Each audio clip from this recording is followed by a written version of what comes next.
So we scattered to the four winds to tell them what we know. But I get so tired and the doubt creeps in, and the doubt won't let me go. And it's all I can do to get up in the morning, all I can do to stand up in the storm. But all I remember is the passing form, a glimpse of the glory before it was gone. And I get so tired of this ridicule, but I cannot deny what I know to be true, 'cause I've seen too much. What else can I do? Where else can I go, Lord? Where else can I go but to you?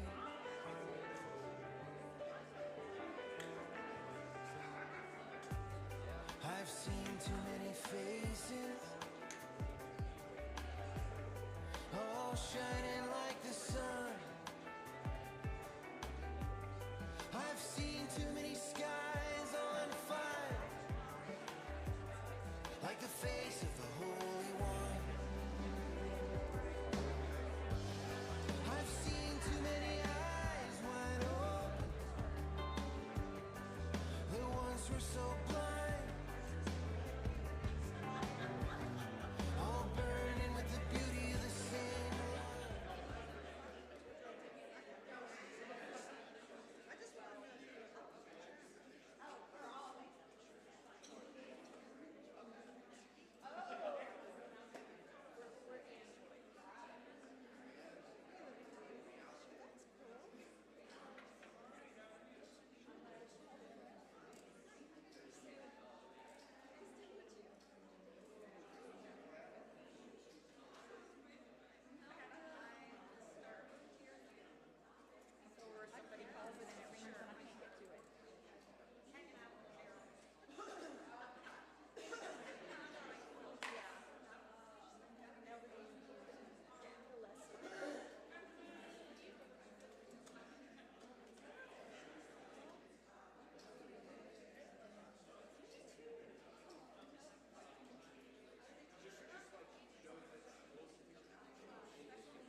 Good morning, good morning. Hello. Everyone, please have a seat so we can go ahead and get our presentation started this morning. Ask him to unmute microphone 2. Josh, microphone 2, please.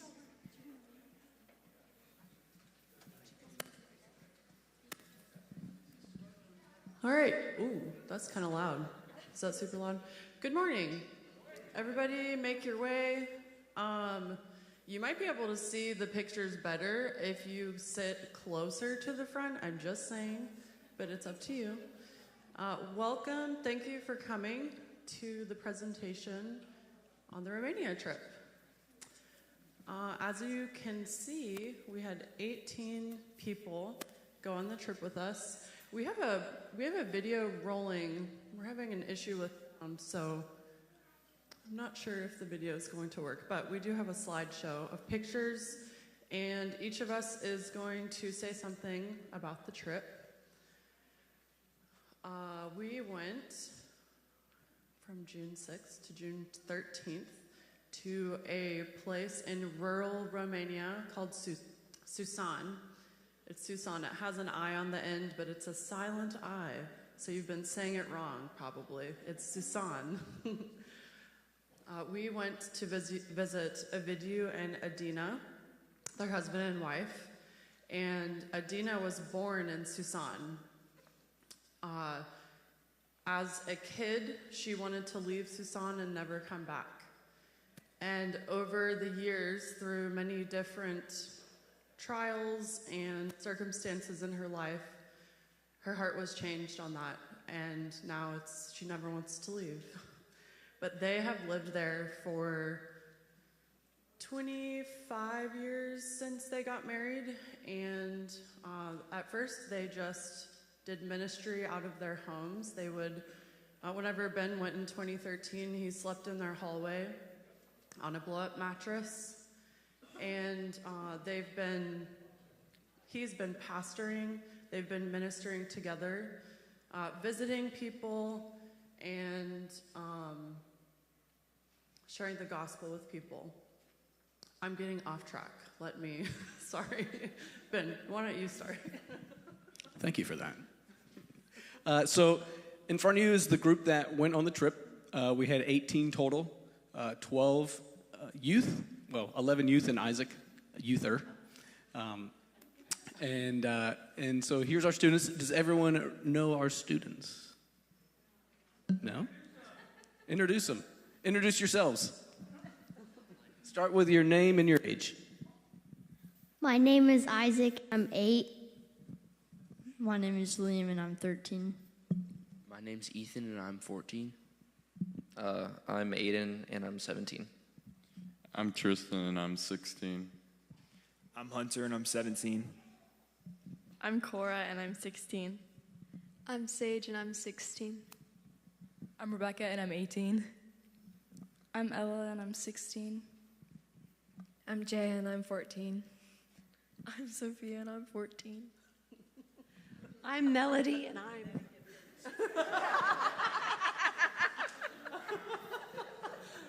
Some of you caught that reference. And I'm Angie. I'm Sophia and Ella's mom. So here's our group.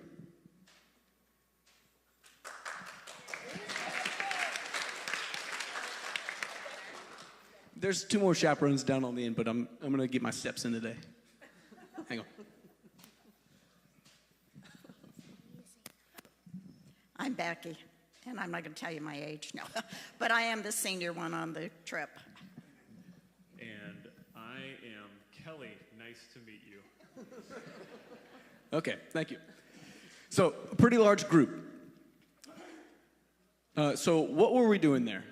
Like Audrey was saying, we've partnered with Ovidiu and Adina. They've been in ministry in Susan for, I think it's 22 years now.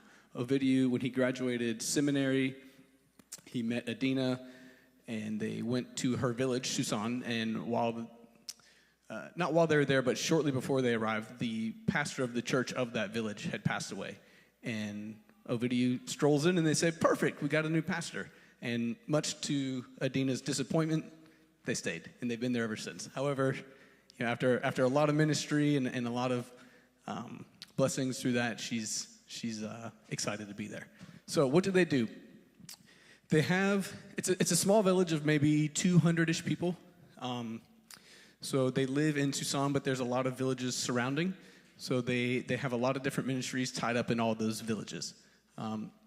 One thing they do is obviously share the gospel. There's a couple pictures in here that we'll talk about that were really, you could tell God moved through those because of the conversations had and the connections that were made that were not made previously. So they have a lot of beehives, and so they'll harvest honey and use the honey from those beehives as a gift, and it usually opens the door to these gospel conversations. They're pretty well known in the area. So what we did is we would take some of that honey, deliver it, pray with people, meet people. Everyone was incredibly hospitable. You know, we talk about Southern hospitality. Romanian hospitality blew that out of the water. It was amazing. So we would go around, pray with people, and then in the afternoons, we would put on a VBS program for the kids of these villages. So I think it was 8 or 9 different villages. Ovidio and Adina have a couple vans. They have a few partners in ministry there, and they'd go around with those vans picking up children who know exactly, you know, it's like the ice cream man. They see those vans coming, and all the kids come running. A few of our youth were able to go out into the villages and pick them up, and they can testify to that. It's like, you know, the kids come running out of everywhere, hop in the van, and come to the House of Joy, which is where we stayed. So for our VBS, we had children aged 5 to about 17, 16, and we had about 80 kids each day. So it was a pretty big group. You never know how many people are going to be there, who's going to show up. It all spreads by word of mouth. So the kids, you know, some kids come on Monday and they tell their friends at school, oh, we had such a good time. And the next day you've, you know, tripled your amount of kids. So, but we sang, we taught a lesson, and then we had crafts and games. So the VBS we did was based on the 7 C's. So as you can see, how we broke it down for each day. We had creation and corruption day 1, catastrophe and confusion day 2, Christ and cross day 3, and then consummation day 4. So now we'll just kind of step into the pictures, and as they see pictures, as the team sees pictures that, you know, we had everyone submit some pictures that meant a lot to them, and so as they see them come across the screen, we can talk a little bit about them, share some stories. And of course, if you have questions at all, please just raise your hand and we'll, you know, I don't like talking at people. I like to talk with people. So raise your hand, let's dialogue a little. So this is actually someone's picture. Does anyone recognize? Aiden, you want to start?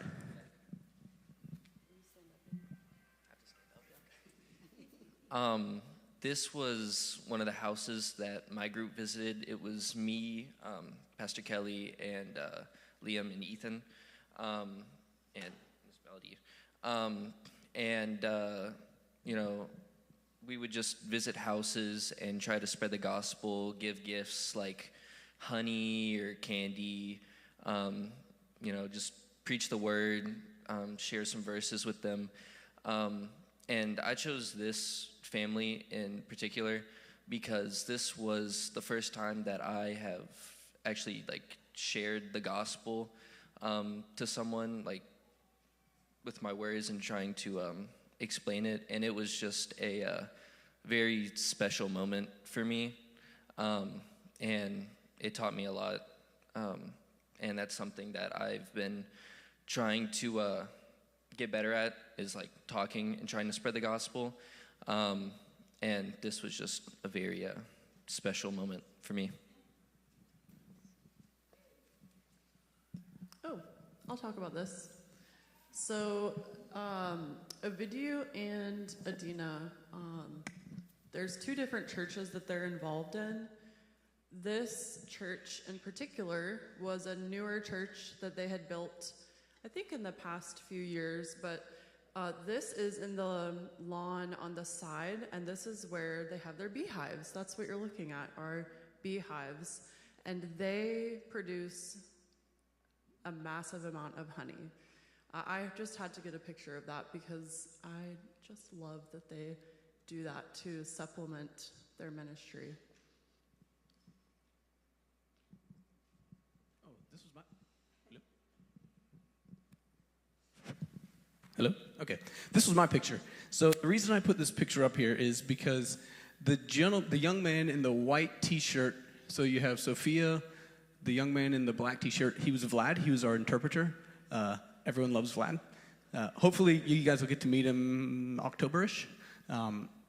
He's in America right now doing a work to travel program in New Jersey, but we got to get him out of there. So sorry if anyone's from New Jersey.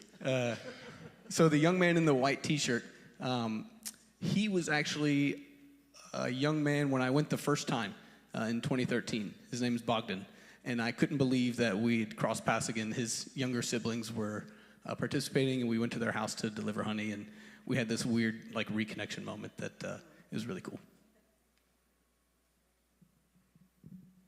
So I guess this is me again. This is one of the church members that goes to their church. And this woman, I don't know, it was just such a sweet exchange. There's really not much to say about this picture in particular, this woman, but I think I'll use this moment to highlight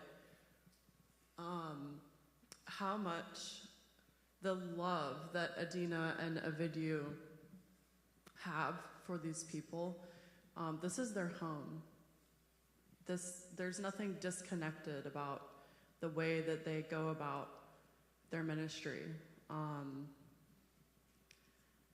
They're not just, in sharing the gospel, they're not just, trying to check off boxes and make sure that they say the right thing.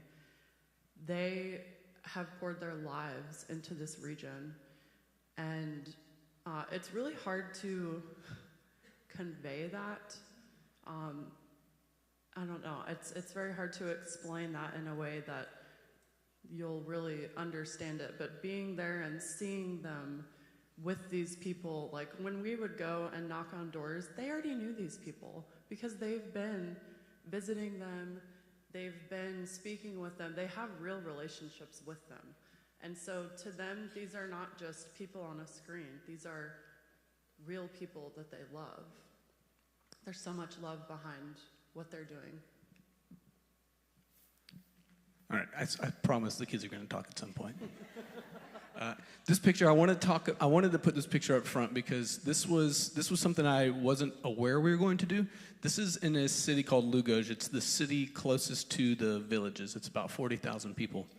And Ovidiu has a partner there whose name is Jake Stone. He's got a really great story, and I'll touch on it briefly, but this area was in the very back of the city. You can see the stack in the background. This was a brick factory since like the 1800s, and it had closed maybe 12 years ago.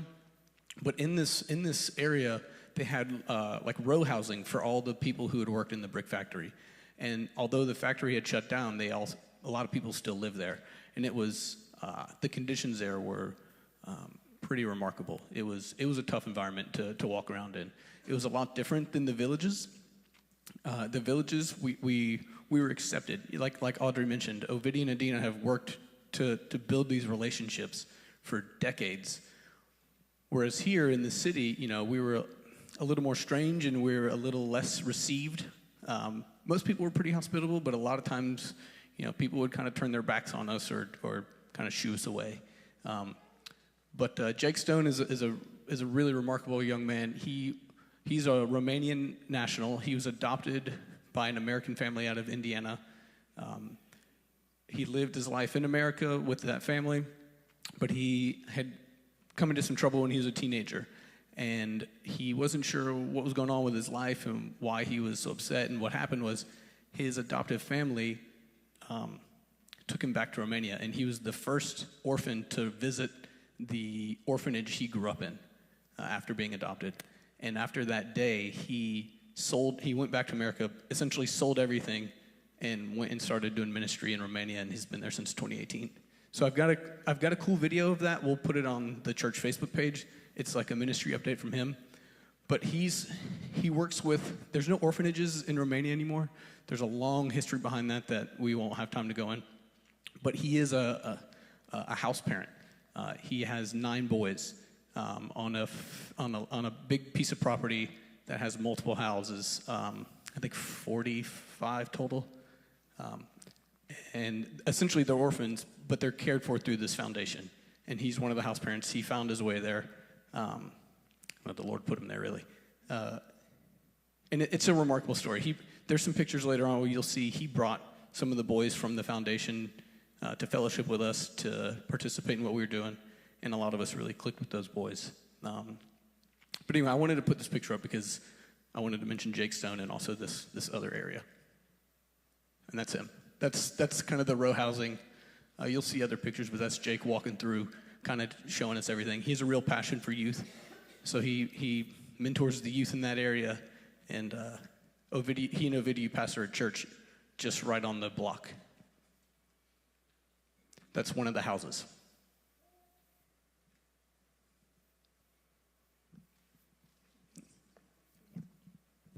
This one's mine.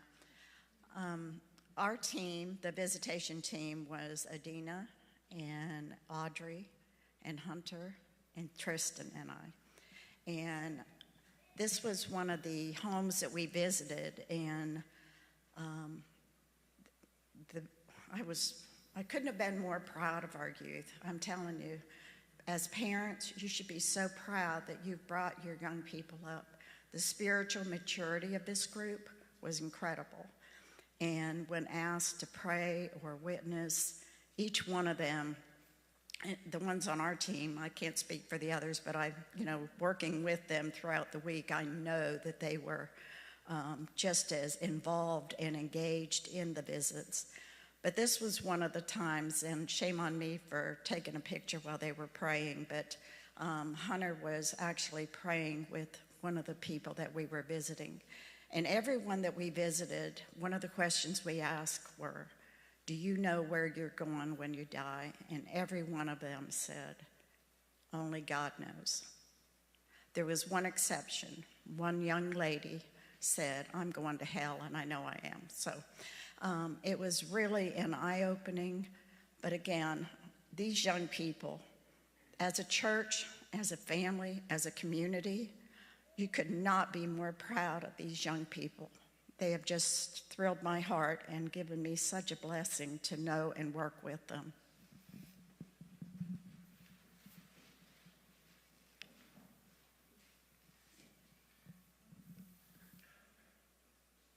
These are just some pictures I added. This is at the that area with the brick factory was called Mundial. So this is in Mundial.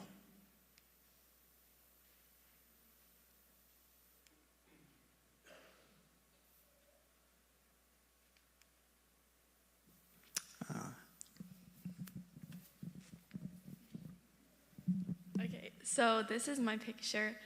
This woman, I can speak for all the girls. She really impacted everyone. She had all of us in tears by the end of us visiting her. We just went into her home, and she had been working in the fields, and she was shaking really badly, like she had to sit down. But through all of it, she was just smiling and giving us like great encouragement.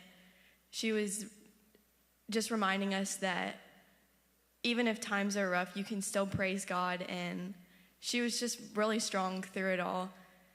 And at the end, she just gave me a big hug, and the picture's kind of cut off, but that's just what's happening there. And it just really meant a lot to me to see, like you hear about it in the Bible, but then you see it lived out through someone in their actual life. So it just meant a lot to me, like, to see that.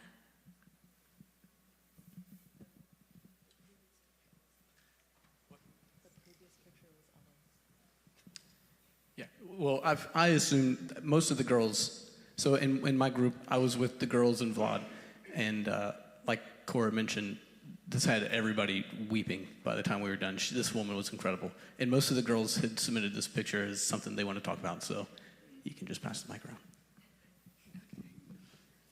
around. Cora pretty much said a lot of that, but I believe she had Parkinson's disease, but it was just really encouraging to see someone whose life was pretty full of pain, just praising the Lord and everything and being grateful for everything that she had.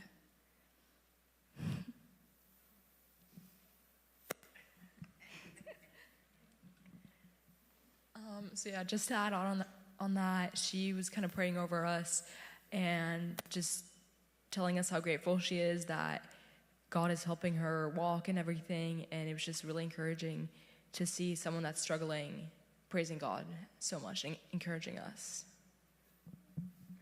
Yeah, throughout all of her struggles, she still was praising God through everything and taught us a lot too, to be encouraged.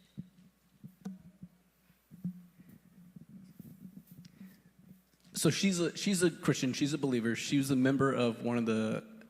There's another person helping Ovidio. His name's Pastor Daniel. He is a church in a little village called Ohabo, Romana, which is where the beehives were. No, I'm sorry. He's in Ohabalunga, next to Ohabo, Romana.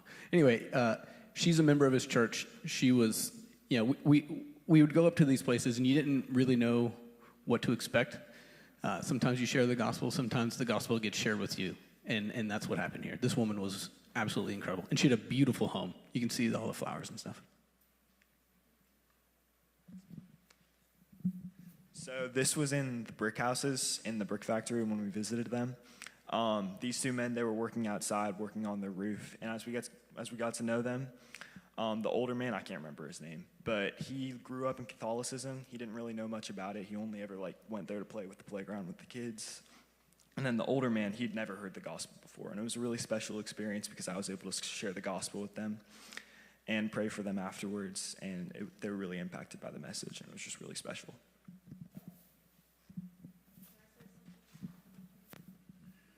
Check.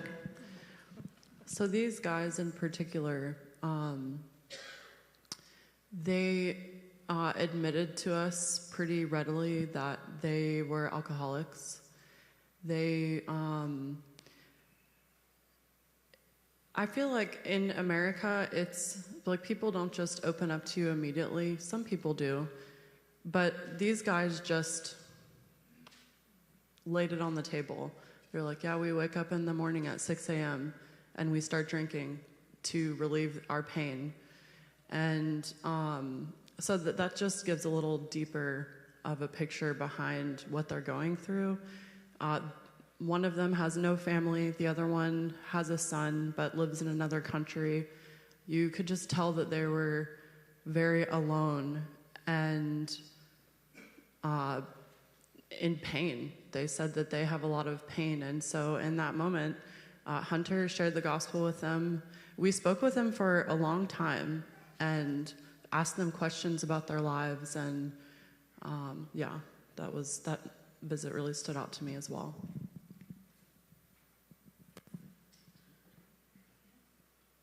I can't remember if that was mine or not, but I think it was.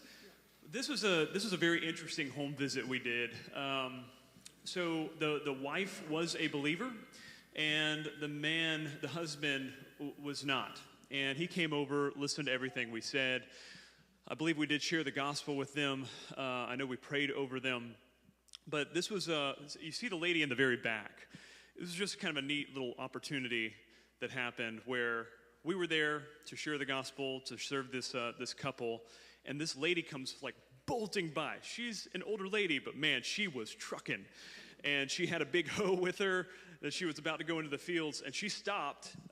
We called her in, and she kept talking with us and actually prayed with us because she's actually one of the members of the church as well. So it was cool to be there with a family in one of the villages. A member of the church walks by and stops and prays with us, and we got to share honey with them like every other visit. And then when we were done, we went to some other houses, and that lady in the very back, this is just kind of funny. We were driving away from the village, and it was a long ways, and she was all the way out there in the field, and I was like, holy cow, she made it there very fast. I mean, she was going, they are formidable people, let's just put it that way.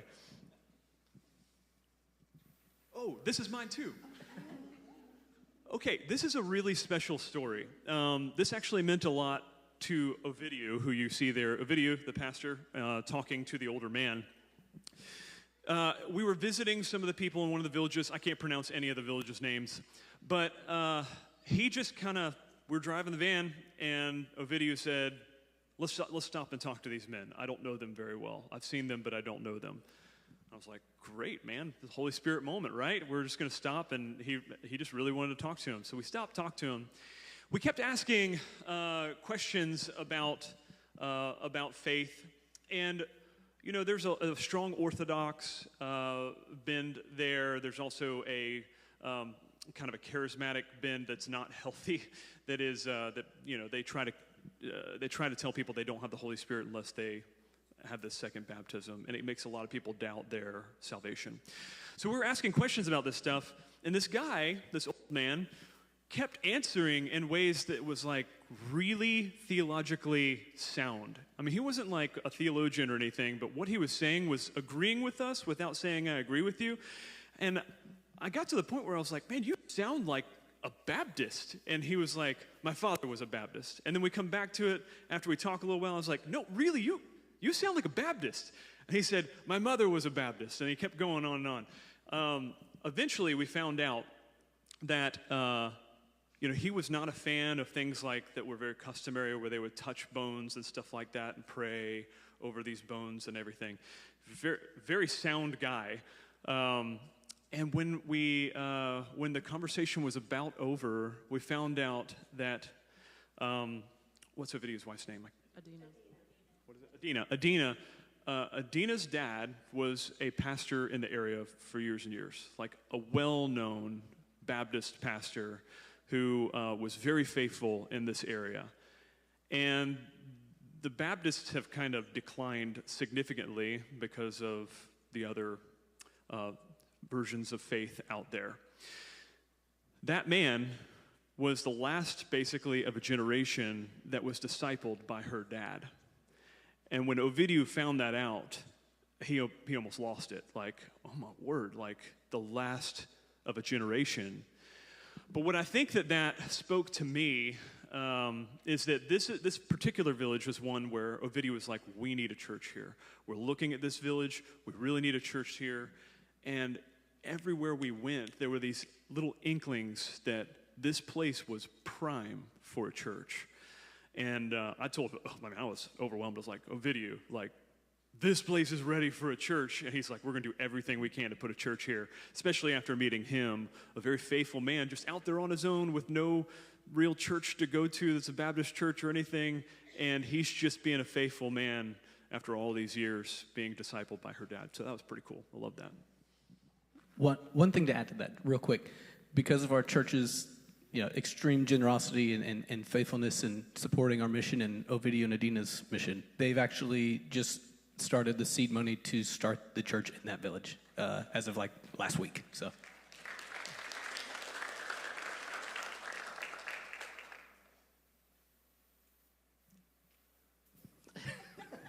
I didn't turn in two, but I'm in this. Does anybody want to talk about this picture?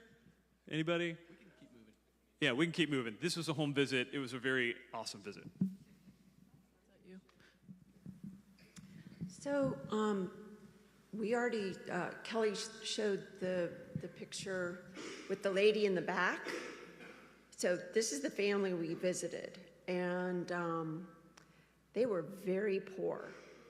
One thing that we saw, Audrey mentioned alcoholism being very prevalent, and it is. This man, she said, well, he's an alcoholic. He spends every bit of money, I don't know their currency, but every penny. And he was like, yes, and on cigarettes too. So they're very poor. She was gardening, and he was in the back tinkering on a car or something. And then a little girl here, another thing that we saw that was very prevalent is the grandparents raising the grandchildren, the parents of the kids just abandoning their kids. And we saw that in a lot of different places, but this little girl, we had to coax her out. I gave her a ton of gifts. With the honey, we also had lots and lots of peanut butter. We all brought Jif creamy peanut butter. And so with the honey, we had the peanut butter, but we also had bags filled with hard-wrapped candies and little toys that would fit in your hand, just all kinds of things. And I filled her hands, and she was looking at it all like in amazement. But she finally came out and could hardly look up at us. She has an older sister who was off at school. I don't know why she was home that day. But it was just, it's striking to hear about the prevalence of the alcoholism and the abandonment of kids.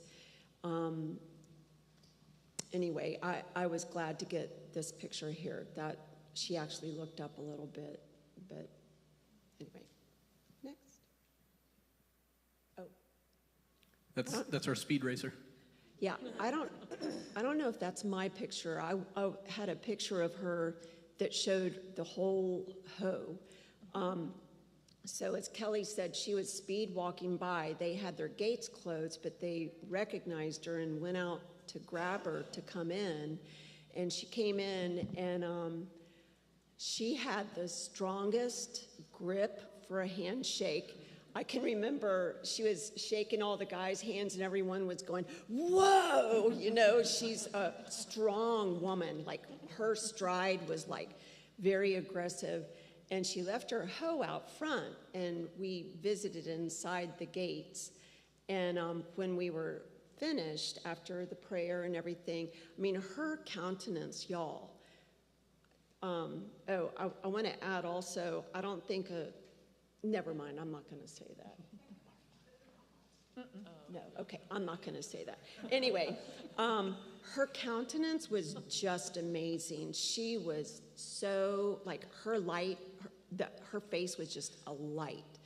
And when she left, she picked up her hoe, and we were all kind of in amazement at how sharp the edge was. Like, this woman probably sharpens that every morning and then walks several miles outside the village and works her little crop, or multiple crops, I don't know, but she was pretty amazing. Those are my pictures too. The last one there, if we can back up. So this was our very first visit, and that was on, I guess, Monday, our very first visit. And as we were, as Audrey said, Ovidiu and Adina know these people, so wherever we went, they would see the van or hear the van or recognize them as we got closer to their homes. And as we were walking up the path, Ovidiu and I were walking together, and he said, so just so you know, this man is an alcoholic, and he's probably going to be drunk. And I said, well, I really hope, because he's alone, he lives there alone, and I was like, well, I really hope he has his clothes on. And that might be inappropriate, but I was very serious, y'all.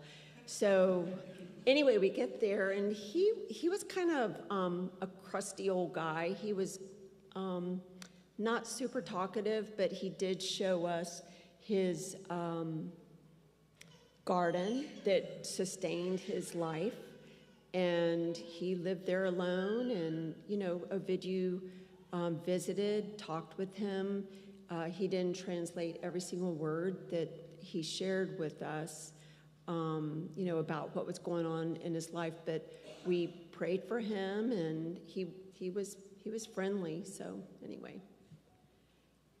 And then the next picture, that's our last visit.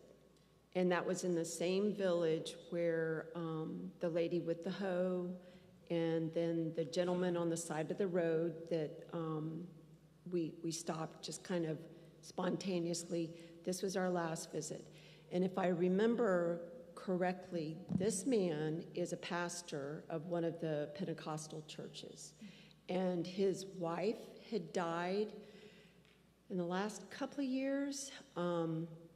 And then another family member that he relied on for help had also died. And so he was, you know, obviously struggling. So we had been standing there, you know, talking with him, visiting with him, and encouraging him. And Pastor Ovidiu was definitely comforting him. And then his son started coming down a long dirt driveway, coming home from school. And he has an older sibling. I can't remember if it was a sister or a brother, but like a teenager. But it was nice to visit with him. And it was our last visit for the week. And the bag that we had of all the little goodies that we were handing out, we we had lots of things left over, we gave him everything. Like it was filled with stuff, so that was cool.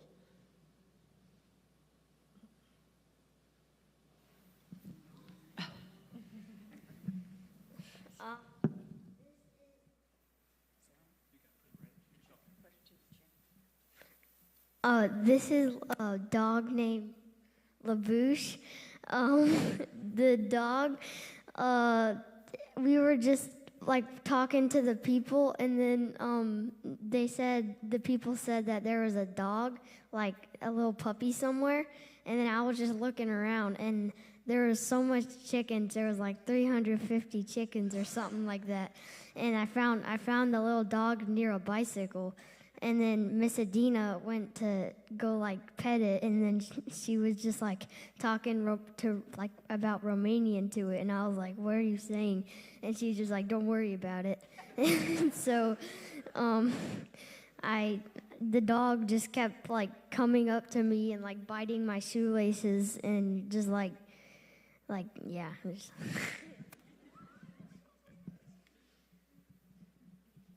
Some of these we're gonna get through. We're like pretty far behind. Oh, and after Tristan talks.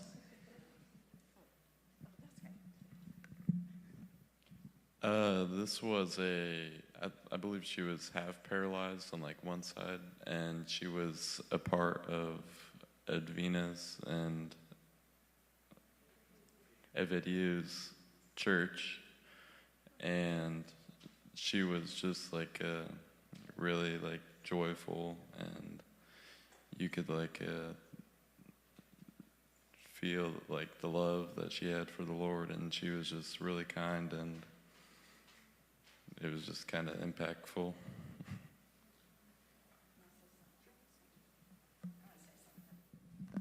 This was one of those, when we arrived, we were over 2 hours, or we were late getting in, and then it was 2.5 hours getting through customs. But so we had to cancel they canceled the church service that we were going to be at. And this lady, even though she was paralyzed on one side, she had made her way to the church because she didn't realize that it was the service was canceled. So we were, a part of that. So.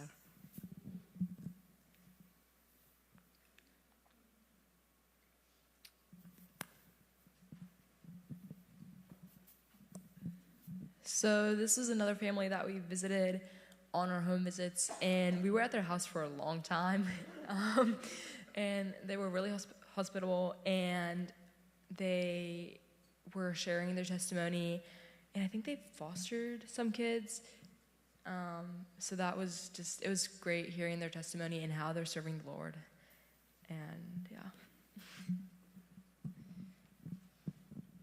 Okay, so we'll transition quickly to, this is the House of Joy. This is where we stayed. This is what Ovidio and Adina have built through donations and a lot of hard work over the many years they've been out there. Like Audrey mentioned, before they would host teams from America, from wherever, in their home. So we'd all sleep in their hallway, on their floors, in sleeping bags, kind of scattered. It wasn't a very big home, but this is the House of Joy. This is what they built. It's in their village, and this is where they host seminaries. There's a theological seminary there. Ovidio's very doctrinally sound. It means a lot to him, so he teaches a lot of pastors and stuff from all around Romania. They've housed when the war in Ukraine started. They housed Ukrainian refugees. Like I said, multiple teams from the United States, but this was home base, and they've done a wonderful job with it.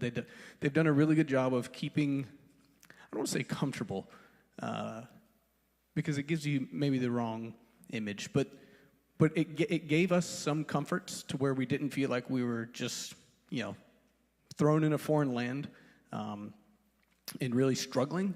However, it was you very much felt like you're in Romania. So. They've done a really good job here. So that's out of the back porch. That's kind of the playground, if you will. So there's a all-purpose sports court, if you will, the concrete pad in the back. There's a gazebo, some soccer goals, and there's a playground off to the side. But that's sort of the landscape of the area. These are the vans. So these are the vans they'd go out and pick up and drop off the kids with. It's like the best sight ever, seeing these old dusty vans come rumbling down the road with, it's like the kids just, heads poking out everywhere. They'll cram 30 kids. Is this recorded? They'll cram 30 kids in these vans sometimes, and it's a sight to see safely. Everything's very safe.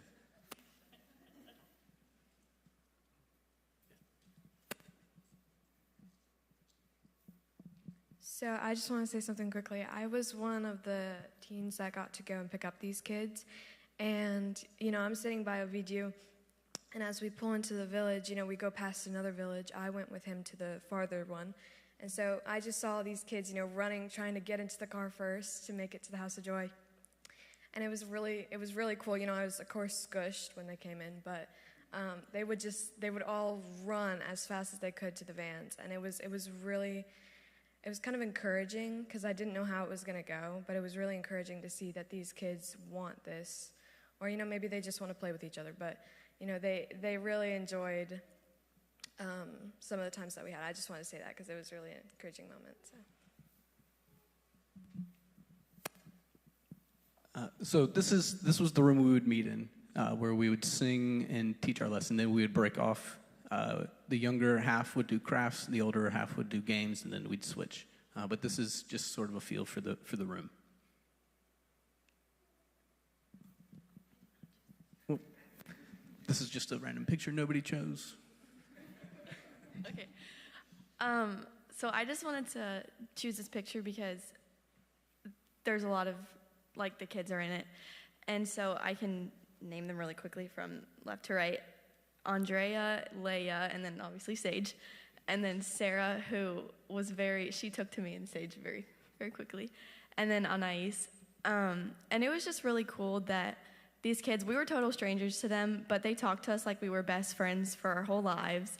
They would always give us huge hugs when we saw them, and they would just say, "Oh, we're best friends, I love you so much." And it was just really sweet that we meant something to them, that we weren't just random people that they didn't care about, that they had a good time and they came back, and it was just really sweet to see that we impacted them as well. And I will say, Anais has an absolute cannon for an arm. She can throw a football better than most men, which is strange because nobody can throw a football out there.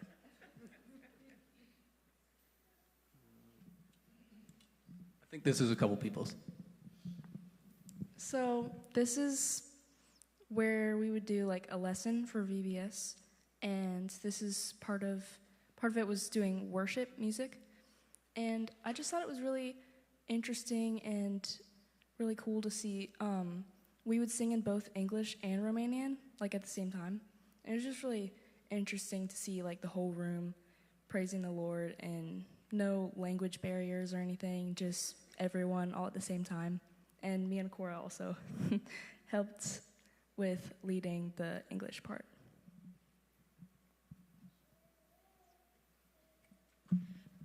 Yeah, like Ella said, this is one of the times where we were singing worship, and it was really cool to see all the kids come together and be happy and sing in Romanian and English. Again, like they both said, it was just really cool to see all the kids sing together in Romanian and English, because you're not used to seeing that in America, because you're so used to everybody just singing in English. But when you're in Romanian, you can hear all these languages singing all of these songs, and it's really cool.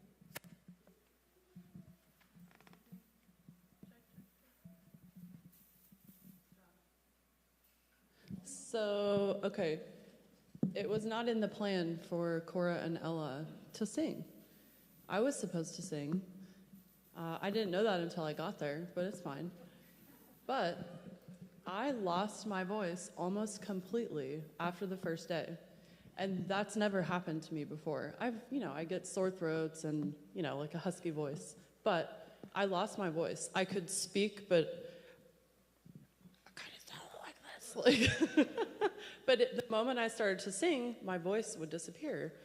And so that made room for Ella and Cora they volunteered to do that. And I think that the Lord allowed my voice to just go away for a few days to let someone else serve in that way. And it was really beautiful to me because it does not have to be just one person doing that same thing. It can be anyone.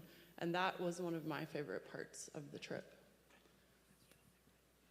Yeah, and shout out to Rebecca as well.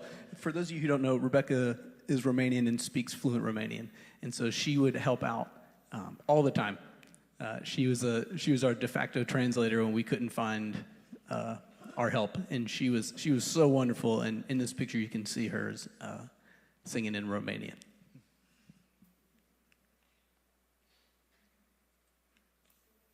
We're just gonna kind of buzz through. This was the sports court where we would just play some games. Becky, this was yours. This was one of the sweetest little girls, and she just was so excited to do these crafts. And the first craft that we did, we were going to do it over 2 days. And she was so excited, she just went ahead and colored it all in the first day, and just when the interpreter said, "Oh, no," she started crying, and it was so pathetic because she was just super, super excited. And this was the second or third day. I think this might have been the first day. But anyway, she when she got done, she just was so proud of the craft that she did, and she was able to take it home and share it with her family.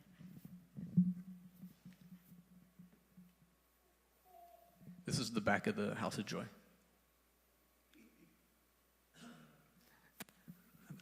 Rebecca, was this yours? So one of the days at the end of VBS, we did s'mores with the kids, and it was just really great. Me and Aiden were helping pass out like the crackers and the chocolate after they would make roast the marshmallow, and it was just really great. Just getting to see them get so excited about that, and yeah.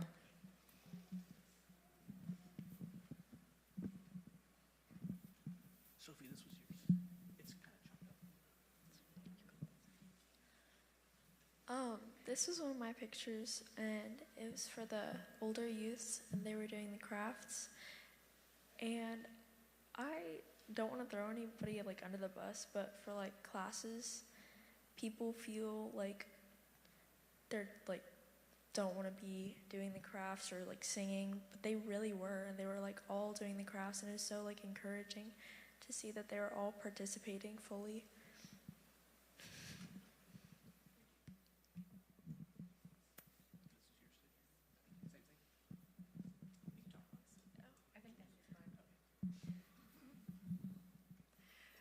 I think this was mine. Some of the pictures that I submitted were a little bit different. It was more inward focused as far as our group goes. It was so incredibly sweet to see the teens. Anything that you asked them to do, they would step up and do it, and they would do it with their full heart. I mean, this is obviously my daughter, but all of the kids. I remember one child was so taken with Aiden, and it was almost over the top annoying, but Aiden was so patient and kind, and he sat with him, and it was just really sweet. It was so sweet to see these kids in action. Once we get through these, we have another section where we show kind of how the team building went, or the group bonding, so Angie can lead that section. This was mine. So I put this picture up here, one, because there's a really sweet moment, and two, because the first time, we'll start with the second part first. So this young lady's brother is someone I met the first time I was there. They lived in a home and had no water, no electricity. It was a 100-year-old shack, and they were extremely impoverished. Her brother, it was his 14th birthday when I was there, and he had never had cake. So we went and got a cake and brought it back to their home and shared a birthday cake with them. And it was a moment that will live with me for the rest of my life. And I think about her brother all the time. I didn't know this was his sister until a video had pointed out, oh, that's Mircha's sister. And I couldn't believe it because they were, babies essentially at the time. And so she lived in the city but was getting dropped off because she still wanted to hear the gospel. Her life is a little complicated, but you could tell she was really wrestling through it. And one evening, Audrey and her sat down, and it was just like one of the best moments. Audrey was sharing the gospel with her. She was responding. It was just a really special moment. So it was kind of a twofold situation that really blew me away and meant a lot to me.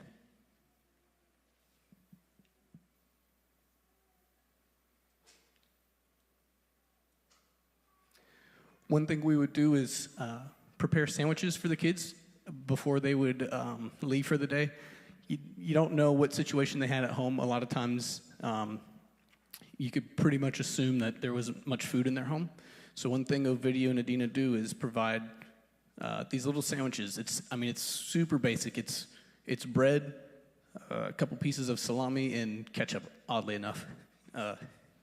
But, the group would make all these sandwiches, and we'd hand them out, and, they get gobbled up like it was the last thing on earth, because, you just don't know what these kids had at home. So this was just a great picture of the kids assembling the sandwiches before we'd pass them out when they'd go home. Before the days would start, as the kids would come in, they'd have to drop a load of kids off, go to another village, and so we would all gather in this. This is the main room when you open the door, and they had a couple foosball tables and ping pong. And I'll let Pastor Kelly explain himself on how he acted on the foosball table.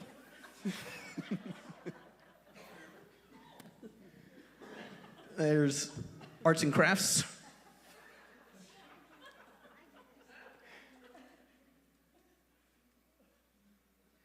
This is just a picture from above. So we stayed on the second story.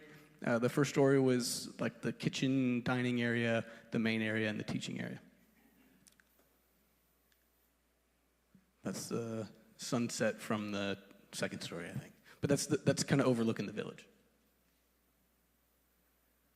Was this someone's picture, or did I put that there?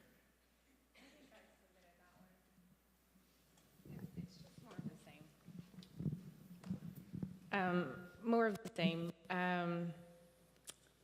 Everybody has their favorite memories of the trip. I really, really enjoyed watching these kids just bonding together.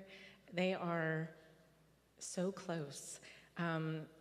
Just watching their friendships grow through serving the Lord on this mission trip. So I just really like this picture. And then Vlad on the end there, I'm glad he was in that picture. So, yeah, that's Vlad all the way on the end in the white t-shirt. And y'all, what a nice young man. I think we're all friends with him on Facebook now, but one of my things that I don't think I'm going to ever forget is when we were done, our very last day when we were touring Budapest. And we had parted ways with Ovidio and Daniel and Vlad, and we were walking up a sidewalk, and the kids were all laughing and, all huddled together.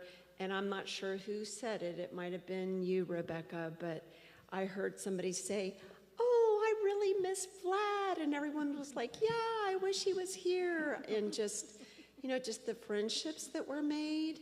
And it's just so sweet. Anyway.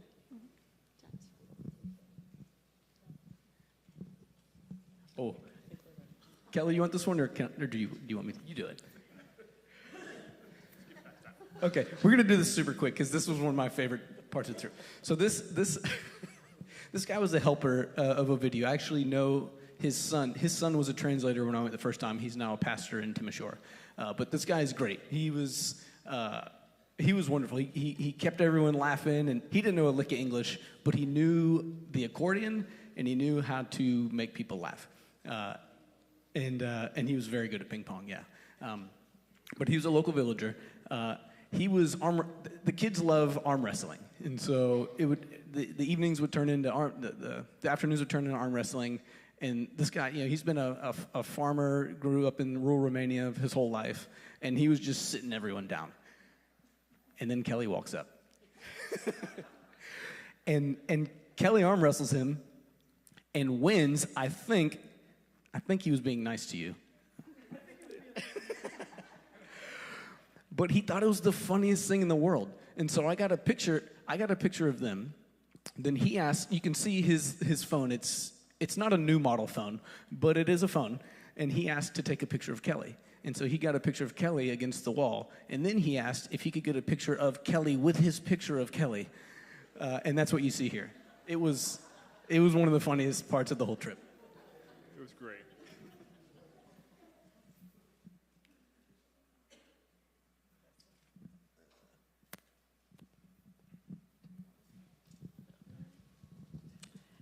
This is also mine. Ovidio and Adina. They're incredible. I mean, it was just really neat to be able to get to know them and share life with them. This is just I took this still off of a video. It's hilarious, where they were left at the game, what is it, Taco Cat Goat Cheese Pizza. It's one that we all have here, but a group left a couple card decks back behind, and they didn't know how to play it, so Audrey gathered them up, and a couple of the kids, they were playing it. And if you've never played this game, it's quite hilarious, but it was just so fun to just sit back and just do life with them, play a game with them, and I just thought that was a really special moment. This is at like midnight on the last day, by the way. Everyone was exhausted, and they kept doing this. So I have to interrupt real quick. We're at 10:30. I'm going to fast forward through these pictures real quick. Continue to talk to the youth about these. This was a big trip. It meant a lot to them. It meant a lot to us. And so we thank you very much. But I'm going to zip through, and Kelly's going to add one more thing.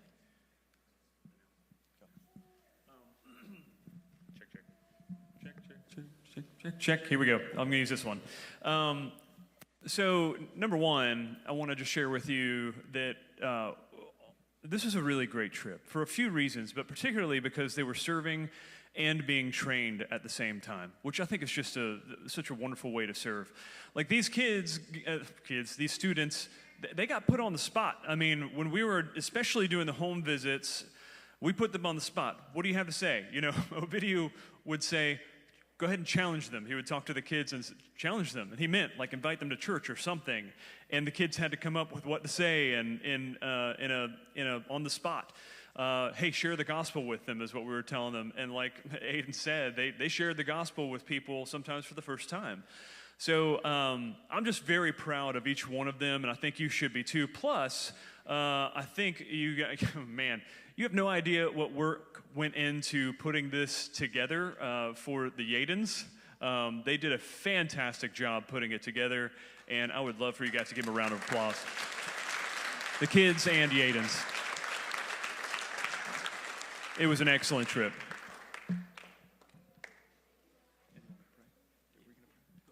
Okay, I'm going to pray for us.